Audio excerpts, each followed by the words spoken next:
Got that generator, Harbor Freight Predator, 13,000. It weighs probably 250 pounds, something like that, so pretty heavy. We have a Kubota, so I need to first get all the extra stuff off of this, and I'll have to actually take this stump bucket off so I can get to the pallet forks.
So now we got the generator down from the truck. That thing was no joke. It's a heavy generator. Like, I mean, just trying to spin it was a lot of work for me. So we'll go ahead and find a good spot for this in the garage.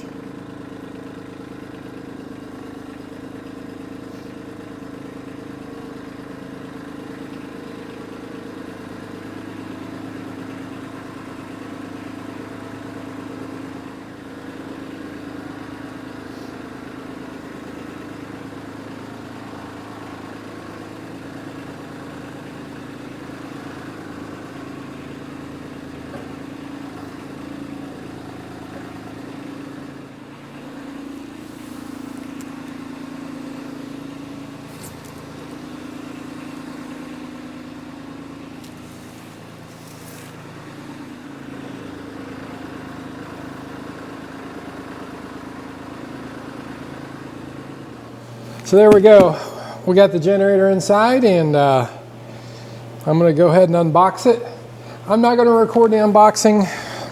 I'm going to just basically put the wheels on, get the thing set up. I'll show you guys, adding the oil, things like that, and then the first startup. But if you want to see an unboxing video, I'm sure there's several other ones out there you can look at. basically, I'm just gonna set the thing up, get it ready here. This thing is still a monster though. It is definitely heavy. So just a few minutes later, actually it did not take long at all. I would say maybe 15 minutes at the most. Unbox it. Most everything was contained in this box here, wheel kit, all that. There's some bumpers you got to put on the bottom down there for the feet, and then just the wheel kit itself, and then the handles. All of it went together super easy. Very happy with the simplicity of the design on it, because it doesn't take a rocket scientist at all to put this one together. But let's see, now I got to put some oil in it. They do give you a funnel here. I'm just going to use my own though. None of these ship with oil. So I'm just going to put some cheap oil in it, run it through its break-in period, and then put a little bit better synthetic, either blend or full synthetic in it later. So let's get this thing filled up with some oil, and hopefully she'll be ready to start for the first time.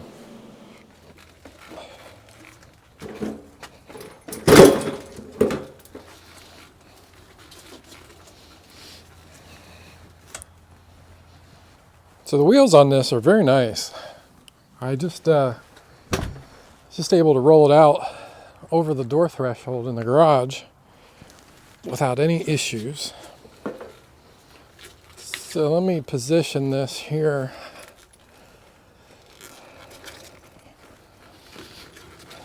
This is a tri-fuel, is very, very convenient, because I have a few propane bottles sitting around. I know you're supposed to use a little bit larger tanks, and I will get probably a larger one at some point. But I'm going to try it on the smaller one here, make sure that this all works first.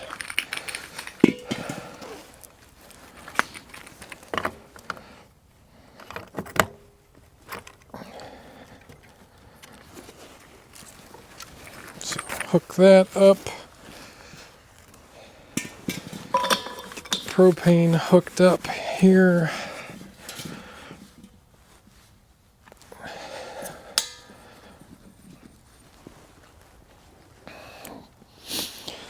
Okay, let's see what she does. Let's turn to propane.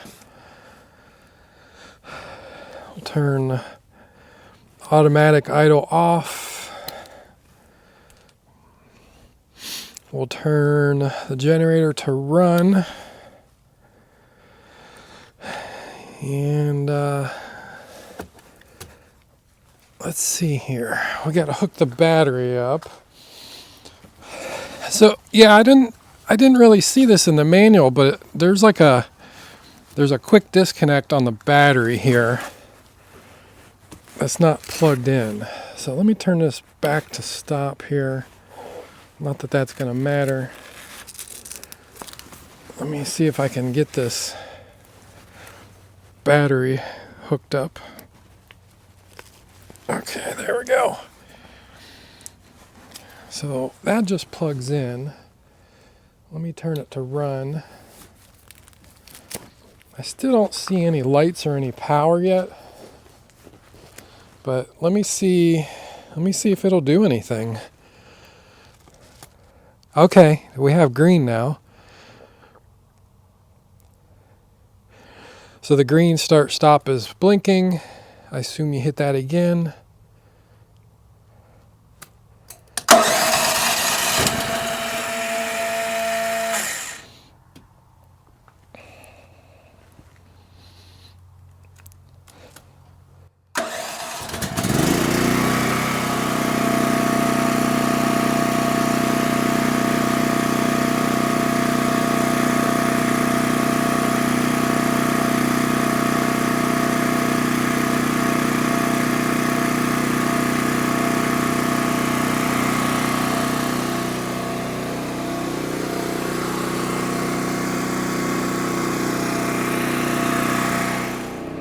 So you just saw that generator fired right up second time. So brand new generator, pretty impressed that it started that easily just with a push of a button.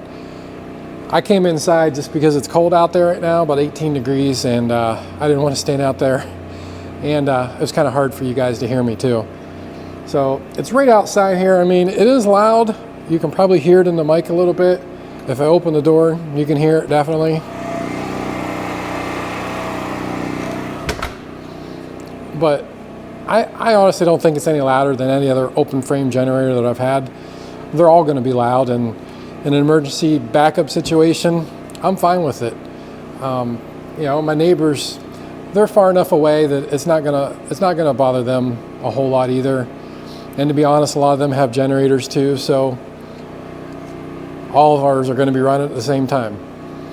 But I'm going to let that run for, I don't know, 15-20 minutes or so, just to warm up a little bit, check, make sure there's no oil leaks, anything obvious like that. So it does need to run for quite a while in order to fully get broken in, and then it'll reach its 100% wattage maximum. So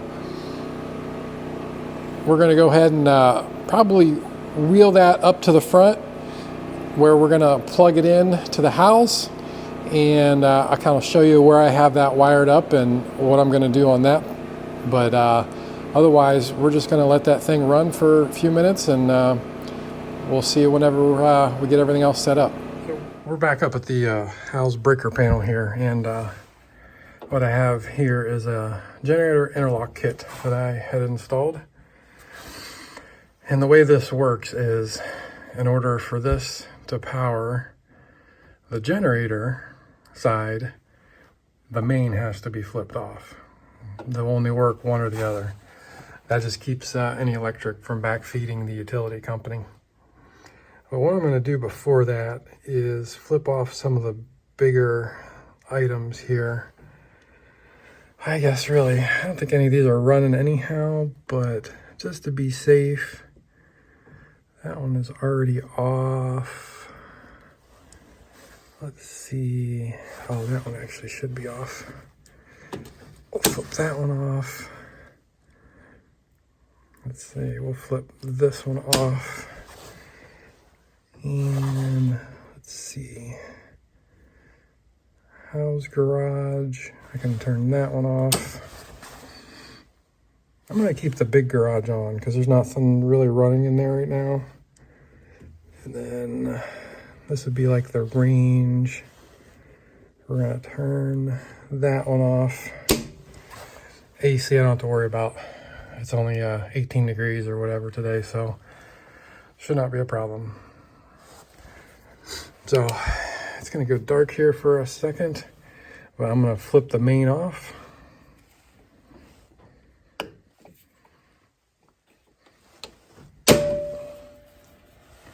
And then we'll put this generator interlock kit up, and we'll flip the 50 amp over just like that. So main is off, 50 is on right there. So let's go outside and see if the generator will fire back up. I have my cord plugged in. Actually, it's just my RV 50 amp cord. Works fine for this twist lock, but I have wired in my plug that goes right to that 50 amp breaker that you could see in the last part of the video. And then I have the generator up here on my patio with the propane hooked up to it. So we are going to fire it up and see what happens.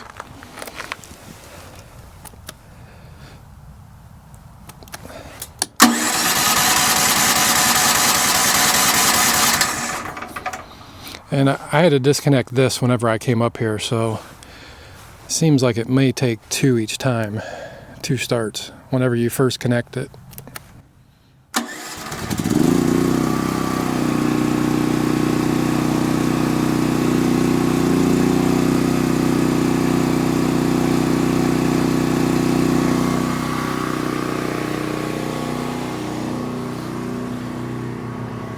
And we are running. running, so I'm gonna go into the house and make sure all the lights are on and see what's going on in there.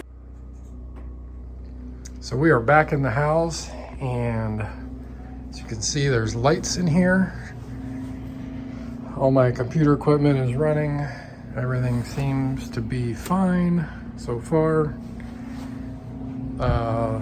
Big test is to see if the furnace is running. Over here at the utilities is to see if the furnace will kick on and run fine. It's a gas furnace, but some of them are very particular about grounding. But we should be okay. The furnace just turned on, so we'll see if it's gonna kick the blower on with heat. Got status lights on. That seems to be fine. Actually, if I take this panel off, we can see if it's actually, ignited.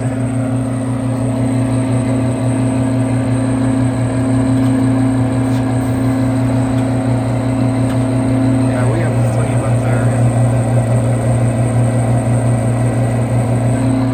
So I think we're okay.